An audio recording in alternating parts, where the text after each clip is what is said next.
마태복음 3장 3절 말씀입니다.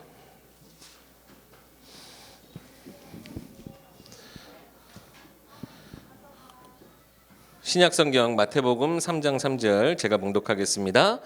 그는 선지자 이사야를 통하여 말씀하신 자라. 일러스되 광야에 외치는 자의 소리가 있어 이르되 너희는 주의 길을 준비하라. 그가 오실 길을 곧게 하라 하였느니라. 아멘. 우리 지금 계속 우리 성탄절 관련해서 여러분의 마음, 여러분의 우리 귀하게 주신 우리 렘넌트들을 위한 삶의 여정 속에 이 세 가지 예물 드렸던 것처럼 황금, 유향, 모략, 우리의 모든 인생에 가는 길, 그 끝이라고 할 수 있는 죽음도 이기신 예수 그리스도, 우리의 모든 삶의 죄를 완전히 덮으시고 의로운 삶으로 우리 이끄시는 선지자 되신 그리스도, 오늘은 왕 되신 그리스도.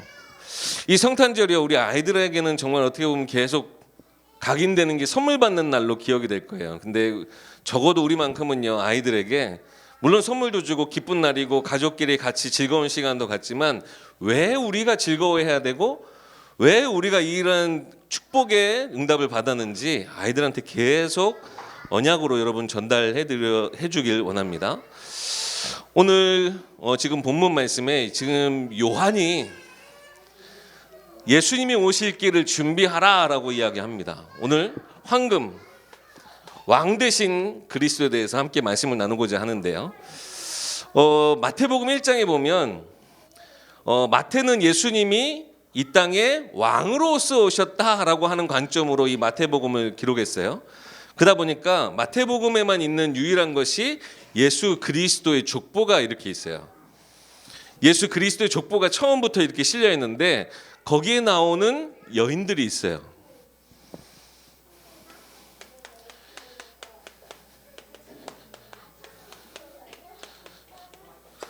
예수님의 족보 속에 처음으로 등장하는 여인의 이름이 아시나요 혹시? 다말이라는 여자가 나와요. 근데 이 다말이라고 하는 여자는 가나안 사람인데요, 유다의 며느리예요. 그런데요, 남편이 죽고 유대인들에게는 그 풍습이 있었어요. 대물림, 씨를 통하여서 그 가게를 계속 이어나갈 수 있도록. 그래서요, 결국에는 어떻게 되냐? 시아버지와 동침을 하고요, 쌍둥이를 낳아요. 어떻게 보면 굉장히 우리가 이런 것들을 성경에 기록이 되어 있고 지금 생각해서 굉장히 부도덕한 일인 것 같지만 하나님이 이 길을 분명히 두셨다라고 하는 거. 며느리가요, 시아버지와 동침하면서 그 대를 이어가게 돼요. 또 한 사람이 등장합니다. 총 5명의 사람이 등장하는데요, 여러분도 이 사람은 아실 거예요. 라합이 하는 일이 뭐였죠? 물론 정확하게 이거다라고 명시되어 있지는 않지만요, 라합이 하는 일이 어떻게 보면 굉장히 천한 일이었어요. 그러니까 결국에는 많은 사람들한테 인정받지는 못한 자리였어요. 그리고 얼마든 약할 수 있는 그 자리에서. 근데 이 라합도 가나안 사람이죠. 근데 이 라합의 마음에 뭐가 있었어요? 내가 그 하나님의 백성, 하나님의 언약의 백성이 되고 싶다라고 하는 그 마음에 어떻게 보면 자기 민족, 자기 동네 사람들을, 그 성읍의 사람들, 여리고 사람들을 배신하고 하나님의 약속에 함께했어요. 그러면서 정탐꾼이었던 사람과 이렇게 결혼을 하게 되고 예수님의 족보에도 올라가게 되죠. 또 한 사람 있어요. 바로 그 다음에 된데 룻은요, 모함 여인이에요. 완전 이방인이에요. 근데요, 시어머니 나오미를 쫓아서 내가 어머님이 섬기는 그 하나님과 어머님이 함께하는 그 언약 백성의 삶을 나도 살고 싶습니다 하고, 아니 과부 어머니, 과부 시어머니, 과부 며느리가 자기 고향으로 다시 예루살렘 돌아오는 거예요. 그러면서 누굴 만나게 됩니까? 보아스를 만나게 되면서요, 이 또한 다윗 왕의 계보에 오르게 돼요. 그리고 나서 이 다윗 왕과 또 누굴 통해서요? 참 희한하죠. 다윗의 정보도 있었지만요, 다윗이 밧세바는 정확하게 이름이 나오진 않아요. 족보에도 우리아의 아내라고 기록이 되어 있어요. 즉 다윗이요, 밧세바를 보고 너무나 그 마음이 어떻게 보면 뜨거워져서 남편 우리아를 전쟁이 가장 심한 그 전쟁터에 보냈어요. 죽게 만들어서 홀로 되게 하고, 그렇게 해서 자기가 취한 여인이란 말이에요. 근데 여러분도 잘 아시다시피 다윗 왕과 그 대를 이었던 솔로몬이 누구냐? 이 밧세바로부터 나온 자입니다. 왜 우리 족보에도 밧세바라고 기록되지 않고 우리아의 아내라고 기록이 되면서요, 어떻게 보면 이 예수님의 족보에 일어나는 이 모든 지금 사건들, 이 부정한 일들, 이런 것들이 다 숨겨지지 않게 하셨다라는 거. 밧세바, 그리고 또 한 사람 너무나 잘 아시죠? 마리아가. 마리아는 사실은 뭐 아무런 잘못한 게 없지만 표면적으로는 어떻게 돼요? 동정녀로서요. 그 당시에 돌 맞을 만큼 남편 요셉도 얼마나 그 마음이 힘들었을까요?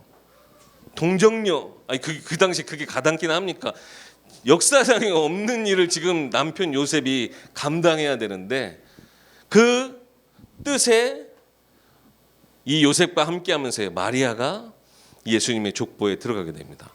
어떻게 보면 예수님의 족보인데, 만약에 이제 이것을 어떤 뒤에 그 후대들이 예수님의 족보에, 아니 그래도 예수 그리스도의 족보고 그래도 다윗 왕의 족보인데 이런 것들은 좀 숨길 수도 있을 것 아니에요. 근데 오히려 이것을요, 전혀 가감 없이 오히려 과거의 그 약한 것까지도 다 드러내면서 기록하게 돼요. 왜 그럴까요? 우리가 하나님 앞에서 뭔가 숨기고 하나님 앞에 거리낌이 있는 것이 하나님과 우리 사이의 관계 속에서 방해거리가 되고 장애물이 되면요, 이것은 하나님이 너무나 싫어하시는 거예요. 오늘 지금 이 시편 84편을 기록한 고라자손, 이 고라자손도요, 과거에요 레위 지파였어요. 레위 지파 사람이었는데, 아니 왜 아론의 그 자손들만 제사하고 어떻게 멋진 일을 하냐? 우리 고라 이 사람들요, 우리도 조금 더 중요한 일을 하고 싶다 그러면서 그 모세에게 대항했다가 완전 땅이 꺼지면서요, 땅이 삼켜버린 사람이기도 해요. 근데 이 고라의 자손, 이 후대가 자기 자신들의 조상이 벌였던 그 모든 과거의 그 문제들을 다 숨기지 않고 하나님께 대한 예배의 사모함, 하나님 앞에 나아가는 데 있어서 그 어떤 거리낌도 없이 하나님 앞에 나아가는 모습들을 통해서요, 즉 예수님이 이 땅 가운데 우리에게 나타내시고자 하시는 그 하나님의 뜻, 이것에 동참하게 되는 그 자리에 서게 되는 겁니다. 오늘요, 예수 그리스도 왕의 오심을 준비하라. 저는요, 이 5 여인들이 어떻게 보면 그 삶은 누구에게도 인정받지 못할지언정 하나님이 인정하시고 하나님이 기뻐하시는 사람들로서 언약 안에 들어와서 언약의 여정 속에 들어온 것, 그것이 과거의 그 어떤 것과 상관없이 하나님 말씀 안에서 이 축복을 준비하면서 결국 누구를요? 예수 그리스도의 오심을 준비한 자리에 있게 됐다라고 하는 거예요.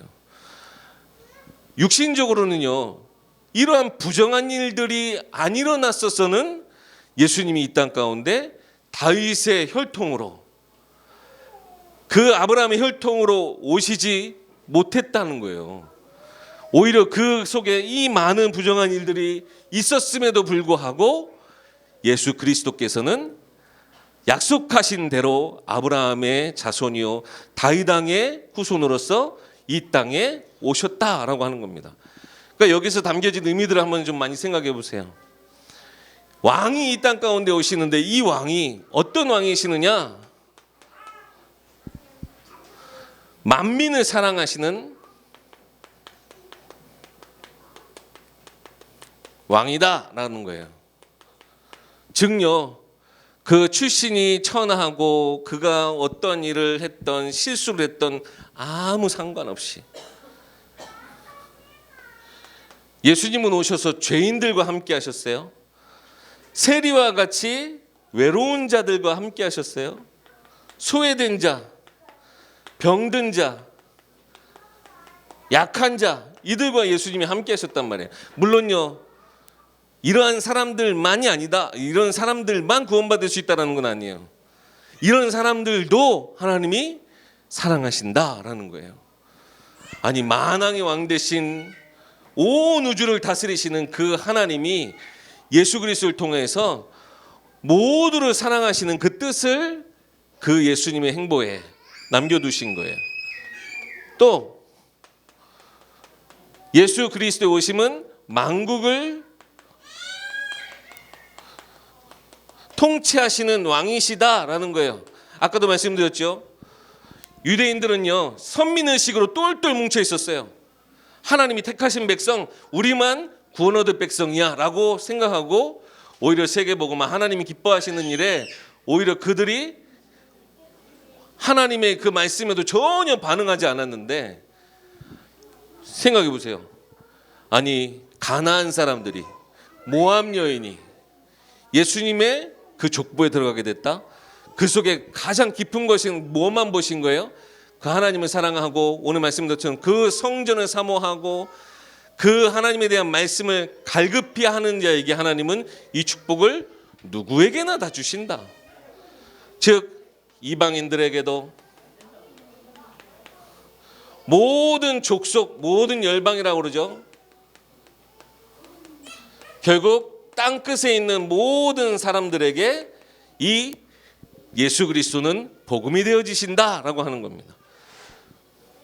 그래서요, 하나님이 우리를 택하셔서 땅끝까지 모든 족속, 모든 열방, 모든 민족에게 복음 전하기 위해서 예수 그리스도를 이렇게 보내주셨다.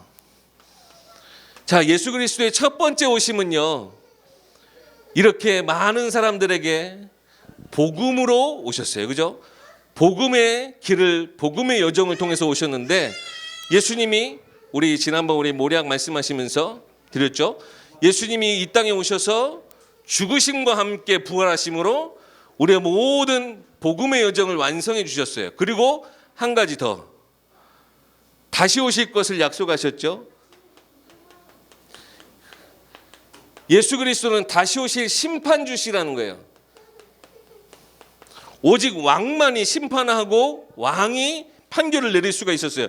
그런데 그 심판주로 오시는데, 근데 이 심판은 우리는 떨 필요가 없어요. 왜요? 이 심판은 뭐에 대함이냐? 죄와 이 죄를 통해서 사단을, 모든 인간을 속이는 이 사탄에 대한 심판이다라는 거. 그래서 완전히 사단에게 속아 죄 가운데 빠진 자들 누구든지 예수님을 통해서 하나님 만날 수 있도록.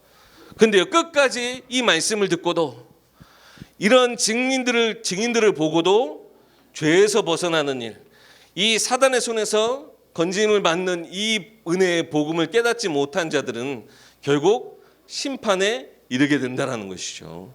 그래서요, 분명히 다시 오실 것을 약속하셨어요. 그래서 우리가 이제는 예수님이 다시 오실 그 여정을 우리가 준비하는 거예요. 그래서 우리도 오늘 말씀하신 것처럼 순례자의 길을 가는 겁니다. 근데 우리는 본향이 어디예요? 천국을 향해 가는 자들이다. 예수님이 이 땅 가운데 복음의 여정을 통해서 우리의 모든 생명의 길을 여셨어요. 그죠? 그 복음의 여정을 따라서 다시 오실 것을 약속하셨기 때문에 우리는 그 길을 보고 천국의 소망을 두고 사는 거예요. 오늘 본문 말씀에 우리 시편 84편에 시온의 대로가 그 마음속에 있는 자라는 표현이 있었어요. 마음에 시온의 대로가 있는 자, 바로 이것이 순례자의 그 길을 걸어가는 자의 마음입니다. 시온의 대로, 즉 예수 그리스도께서 이 땅 가운데 오셔서 모든 민족을 구원하시고 하나님의 나라로 이끄시는 그 시온의 대로에 그 마음을 두는 자, 바로 여러분 되시기 바랍니다. 그래서요,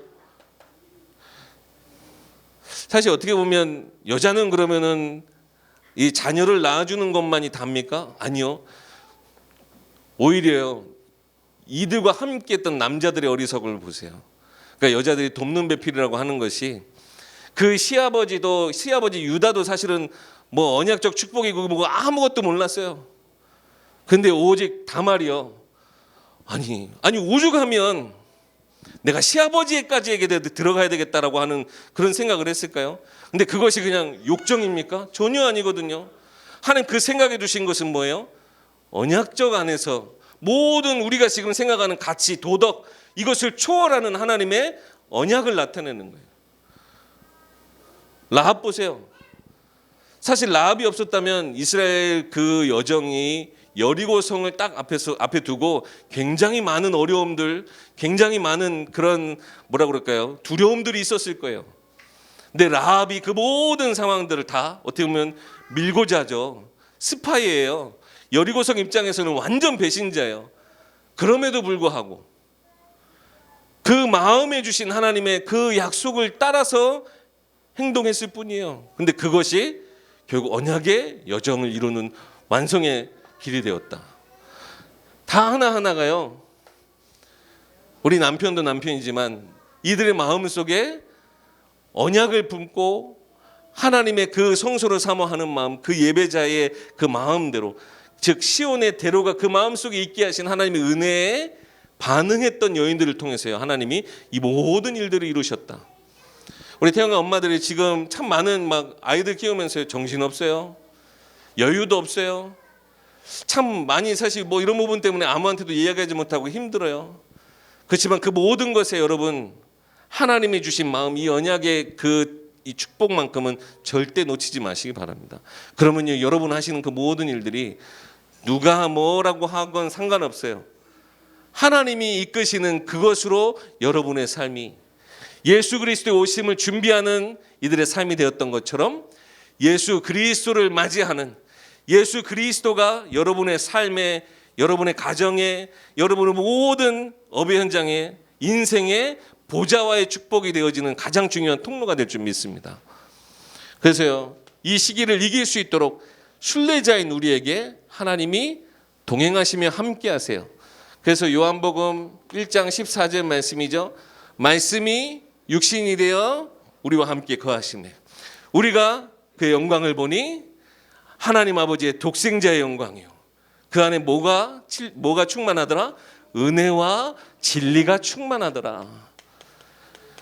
하나님의 약속, 이 말씀이 왕이신 예수 그리스도께서 이 땅 가운데 육신을 입고 오셨다. 이것은 우리에게 어떤 의미냐?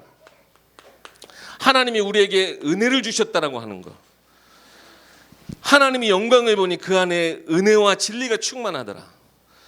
여러분, 은혜를 입는다라고 하실 때 그 은혜 입은 자의 마음이 어때요? 은혜 입은 자의 그 마음, 그 어떤 사람도 주지 못하는 위로를 얻게 돼요. 은혜라고 하는 것은 내가 뭔가 보답하기 위해서 계약적인 것이 아니라 거의 내가 일방적으로 받았을 때 이 은혜라고 말해요. 하나님 주신 은혜를 우리가 온전히 체험하고 이 그리스도 안에 있는 모든 은혜를 체험할 때, 여러분 지금 우리의 삶에 참 많은 위로가 필요하고 참 많은 힘이 필요한데, 이 모든 것을 하늘로부터 여러분 받게 되는 거예요. 은혜의 자리, 이 은혜를 베푸는 자, 그와 함께 있을 때 우리는 어때요? 우리의 마음이 평온하고 우리 마음이 고요하게 되죠. 우리 지난주 말씀 주셨던 것처럼 아이가 엄마 품에 안겨 있는 것처럼, 그러니까 젖을 먹는 아이보다 젖을 뗀 아이와 같이 엄마라는 그 존재로 인해서 내게 은혜 주시는 그 하나님으로 인해서 보아가 너무 예쁘게 웃어서 내가 침쿠겠네요. 그 은혜로 인해서 하나님이 함께 하시는 그 자리가 평안하고 고요함을 느낄 수 있는 것. 여러분, 이것이 여러분의 가정에서 지금 은혜라고 하는 것은 사실 우리 모든 사람들이 이 땅 살아가면서 누구나 경험할 수 있는 것이 부모의 은혜예요. 값없이 주는 이 은혜, 즉 부모를 통해서 하나님의 은혜를 보고 하나님의 그 사랑을 깨닫는, 가정 안에서 되어져야 될 응답이라고 하는 것입니다. 그리고 우리에게 진리로 충만케 하시겠대요. 진실이라고 하는 것도 사람의 마음을 열기에 참 좋지만 진실도 모두가 다 그 안에 살리는 것이 있진 않아요. 불편한 진실도 있고요. 다른 사람들을 괴롭게 하는 진실도 있어요. 그러나 진리만큼은 달라요. 물론 우리가 진리를 가지고 남들을 정죄하는 도구로 사용할 수도 있지만 하나님이 우리에게 주신 이 진리는 무엇이냐? 참된 이치. 우리의 모든 삶을 살아가는 동안 우리가 어떻게 다 그 모든 순간에 바른 이치를 깨달아요. 그렇지만 하나님이 주신 이 말씀이 우리 가운데 기준이 되어지면 우리가 이 땅 살아가는 동안 그 안에서 확고한 마음, 확고한 신앙이 생기는 거예요. 자, 우리가 구원받았어요. 다 구원받았죠? 여러분 어떻게 구원받으셨습니까? 영접해서? 그러면 우리가 영접 못한 아이들은 다 그럼 구원 못 받았습니까? 그잖아요.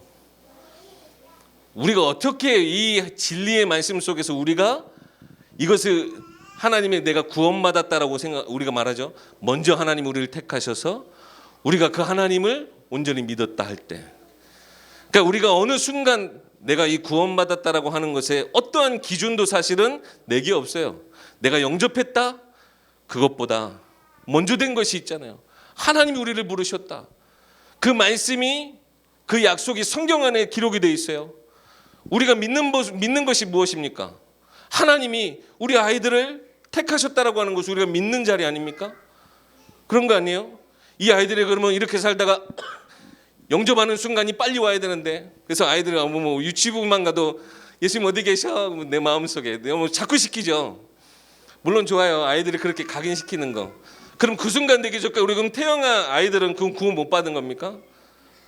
어떠한 사실 우리가 기준이 우리 가운데 있으면요, 어떤 행위 가운데 있으면, 이 땅의 시간 가운데 있으면요, 모호해지고 우리가 확실한 믿음이라고 할 수 없어요.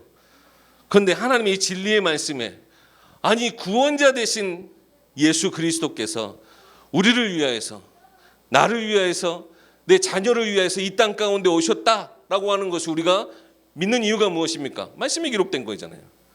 그것이 우리의 가운데 진리가 돼서 그것이 기준이 되면요, 우리는 이 확신의 자리에서 흔들리지 않게 되는 거예요. 우리조차도요, 나도 이 진리의 말씀에 내가 어떻게 내가 신앙생활을 잘하고 내가 예배를 놓치지 말아야 되고 내가 뭐 어떤 헌금을 잘해야 되고 이러한 것에 여러분 기준 두면요, 그것이 여러분의 삶의 진리가 돼서 기준이 되면 여러분의 신앙생활은 반쪽짜리가 돼요. 여러분의 주신 말씀 안에서의 진리, 그것을 온전히 믿고 확신 가지세요. 하나님이 여러분의 가정을 택하셨다. 여러분의 귀한 아이들, 지금 품에 안고 있는 아이들을 위해서 누굴 먼저 부르셨다? 나를 먼저 부르셨다. 확신 있으십니까? 아니 왜 확신들이 이렇게 없으세요? 확신 있으십니까? 네, 지금 저희 아이 저희 딸이요, 이제는 막 자기가 이제 얘기해요. 안 믿어진다고. 그래, 아빠도 그랬어. 그래서 막 농담으로 이렇게 그냥 얘기는 해요. 너 지금 아직 불신자잖아. 근데 저는 절대 그렇게 말은 하지, 저는 굳게 믿어요. 나를 하나님이 이런 모든 그 내가 불신하는 동안, 내가 의심하고 내가 방황했던 그 모든 순간들을 누가 지키셨다? 하나님이 나를 지키셨다. 그것이 아니고서는요, 저는 저희 아이들에 대한 확신 있을 수가 없어요. 어떻게 이 아이들을 내가 구원 얻게 하지? 내 삶의 모습으로, 여러분의 삶의 모습으로, 진짜 신앙인의 모습으로 여러분의 자녀에게 진짜 이 모델적인 응답 누리게 하실 수 있으세요? 사실 어렵거든요. 목사인 저도요, 제 가정에서 아이들한테 내 모습으로 뭔가 보여주려면요, 아이들이 내 모습을 보고 어떻게 하나님을 믿게 될까? 우리는 부족하고 연약해요. 그래서요, 이 하나의 진리를 믿고 확신 가운데 서는 거예요. 이것이 기준이 되면 우리는 모든 자를 살릴 수 있게 됩니다. 그래서 이것을 위해서 하나님이 우리에게 주신 것이 어떤 영이에요? 성령을 우리에게 주셨어요. 성령을 뭐라고 표현하죠? 진리의 영이라. 우리가 온전히 믿고 온전히 설 수 있도록 성령께서 우리와 함께 하신다. 여러분, 그래서 성령 충만하시기 바랍니다. 이 부분은 진짜 중요한데 다 알아들으신 줄 믿고, 그리고 말씀이 육신 가운데 우리에게 오셨다라고 하는 것은 하나님의 명령이 우리 가운데 주어졌다라고 하는 거예요. 바로 천명, 소명, 사명. 하나님의 천명, 그 누구도 부인하거나 대적하거나 거스를 수 없는 영원 불변한 절대 하나님의 약속, 그것이 나를 향해 있다. 하나님의 명령.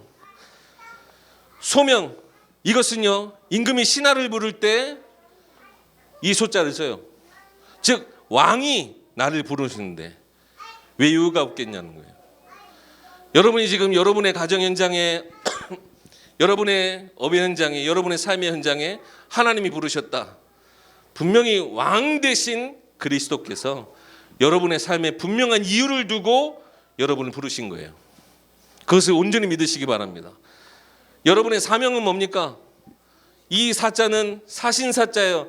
그리스도의 대사로서 이 하나님의 은혜와 진리가 여러분의 삶 속에서 샘솟듯 할 수 있도록 하나님이 역사하시겠다라고 하는 약속입니다.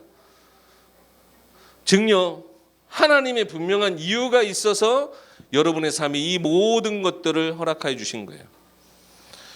육신의 왕은 이유가 있어서 부르고, 부르지 않는 데는, 뭔가 일을 그렇게 아니할 때는 이유가 없겠죠. 근데요, 하나님은 부르실 때도 이유가 있지만 그리하지 아니하실 때에도 이유가 있는 하나님이에요. 무슨 얘기냐? 하나님이 내게 주신 것도 분명한 이유가 있어서 주신 거예요. 하나님이 내게 주시지 않고 하나님이 그리하시지 않은 데에는 육신적인 왕, 세상 사람들은 이유가 없을지도 모르겠지만 하나님이 그리하시지 아니하실 때에는 하나님은 분명한 이유가 있으시다라는 거예요. 그래서요, 여러분의 삶 속에 이 말씀이 육신에 오신 그리스도를 분명한 많은 삶에 왜 이렇게까지 내게 찾아오셔서 내 인생에 답이 되어 주시는가, 그것을 이유로 붙잡고 말씀을 끝내겠습니다. 더 있는데 그 부분은 또 이 부분 강조하고 그냥 끝내도록 하겠습니다. 정말 우리 이사야서 62장 말씀처럼 우리가 그 대로를 수축하고 모든 돌을 제거하고 우리 자녀를 위해 깃발을 드는 것, 내가 이 왕의 오심을 준비하는 이 모든 여정이 결국 우리 자녀, 우리 후대들이 만민이 죽게 돌아오는 그 여정, 그 대로가 되어집니다. 그러니까 여러분의 이 길을 어떻게 닦아 나가느냐, 하나님이 다 이미 말씀으로 주셨어요. 물론 여러 가지 힘들고 어렵죠. 그렇지만 분명히 하나님 그 여정 속에 하나님이 나타내신 것들, 그 이유들을 여러분 꼭 찾고, 2021년도 한 해가 여러분에게는 어떤 해가 됐는지 모르겠습니다만 분명히 하나님이 함께 하신 것은 맞잖아요. 놓친 것이 있다면 사실 지금이 우리는 새해, 새로운 달, 새로운 날을 주시는 데는 하나님 분명히 갱신해 놓친 것들을 다시 다짐할 수 있는 기회들을 주신다 저는 생각해요. 그래서 2021년도 내가 놓친 것들이 있다면 다시 되짚어 볼 수 있는 아주 좋은 시간이기도 하고요. 2022년도로 우리가 새롭게 시작하고 소망 가운데 이 하나님 주신 이유를 가지고 시작할 수 있는 최고의 시간표입니다. 그래서 우리 태영아부 엄마들, 우리 아빠들 절대 지금 말씀의 흐름 놓치지 마시고 특별히 우리 원단 우리 기도에 주신 말씀 붙잡고 한 해 응답까지 여러분 소망 두면서 여러분이 이렇게 지금 말씀 붙잡고 하는 이 모든 것이 자녀들에게는 그들의 삶에도 예수 그리스도께서 임하시는 그 길이 준비되어지는, 나는 길을 닦는 자이다 라는 거 여러분 잊지 마시고, 우리 성탄절 우리 3주 동안 우리 동방박사 세 사람이 드렸던 예물 가지고 왕 되신 그리스도, 제사장 되신 그리스도, 선지자 되신 그리스도에 대해서 우리가 말씀 나누는데 이 성탄절에 대한 의미도 놓치지 않고 중요한 응답 받으시기 바라겠습니다. 제가 기도하고 축도하고 마치도록 하겠습니다. 살아계신 하나님, 우리 태양은 모든 가정들 가운데 순례자의 길로 하나님 그 시온의 대로를 마음에 둔 자들로 하나님의 나라 그 본향을 위해서 나아가는 우리 모든 여정 되게 하여 주시되, 이들의 그 모든 발걸음 그 발자취가 하나하나 하나님이 우리에게 은혜 주시고 진리로 거하게 하셔서 우리 자녀들로 하여금, 우리 후대들로 하여금 나의 인생에 주신 수많은 이유들을 통해, 하나님의 이유들을 통해서 우리 자녀들을 온전히 그 언약의 발판 위에 세우고 이 언약의 여정 속에 함께 인도받게 되는 우리 참된 모델적인 우리 태영아 모든 부모들의 삶이 되게 하옵소서. 2021년도 한 해를 우리가 감사로 마무리하게 하시고 2022년도 우리가 한 해를 참 소망 가운데 정말 기도 제목과 함께 시작하는 우리 태영아 모든 가정들 되게 하옵소서. 우리 주 예수 그리스도 이름으로 기도하옵나이다. 아멘. 제가 축도하고 마치겠습니다. 이제는 우리를 구원하신 예수 그리스도의 은혜와 하나님의 크신 사랑과 성령님의 내주인도 교통 역사하심의 축복이 말씀을 따라 순례자의 길을 걸어가고 그 시온의 대로를 따라 하나님의 나라를 향해 나아가는 우리 태영아 모든 가정들을 위해 이들의 새해 소망 가운데 시작하는 2022년도 그 모든 행복 그 언약의 여정 위에 이제로부터 영원까지 항상 함께 계실지어다. 아멘.